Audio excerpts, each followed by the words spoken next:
Every time when the Holy Spirit sees throne, పరిశుద్ధాత్మ దేవుడు ప్రతిసారి సింహాసనం చూసినప్పుడు, and when Father sees Jesus, ఎప్పుడైతే తండ్రి యేసుక్రీస్తు ప్రభువారు when చూసినప్పుడు, Jesus tells about me, యేసుక్రీస్తు ప్రభువారు నా గురించి చెప్తాడు. Father will tell, తండ్రి ఇలా చెప్తాడు, okay, I will going to not allow these things. సరే నేను ఇతనికి నేను ఇవి అనుమతించను. And when the Holy Spirit of God is standing before me, ఎప్పుడైతే పరిశుద్ధాత్మ దేవుడు నా ఎదురుగా ఆయన నిలబడి, there is no chance to enter anything to come.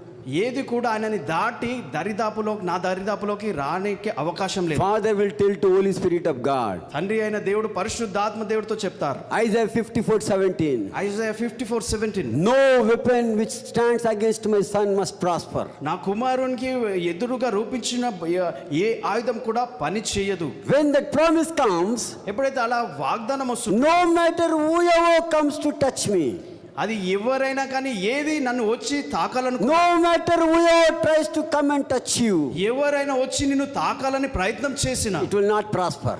అది వర్ధిల్ల చేయదు. It will not prosper. అది వర్ధిల్ల కాదు. It will not prosper. అది పని చేయదు. Because no man has the strength to touch the Holy Spirit of God. ఎందుకంటే ఏ మనిషికి వ్యక్తికి పరిశుద్ధాత్మ దేవుణ్ణి వచ్చి తాకే ధైర్యం లేదు. No power of the enemy to touch the Holy Spirit of God. ఏ శత్రువు కూడా పరిశుద్ధాత్మ దేవుణ్ణి ఎదుర్కొనే తాకే ఆ సామర్థ్యం లేదు, బలం లేదు. It not have the strength to touch.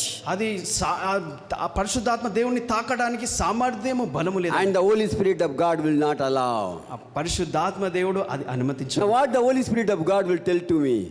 ఇప్పుడు పరిశుద్ధాత్మ దేవుడు నాకేం చెప్తాడంటే, no weapon which is standing against will going to prosper. రూపించబడిన ఏ ఆయుధం కూడా అది వర్ధిల్లదు. It will not prosper. అది వర్ధిల్లదు. Because you are walking in spirit. ఎందుకంటే నువ్వు ఆత్మలో నువ్వు నడుస్తున్నావు. And you kept spirit before you.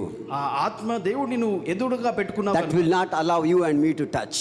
అది నిన్ను నన్ను తాకనివ్వకుండా ఆయన సంరక్షిస్తాడు. It will not allow you and me to touch. అని నిన్ను నన్ను తాకకుండా ఆయన సంరక్షిస్తాడు.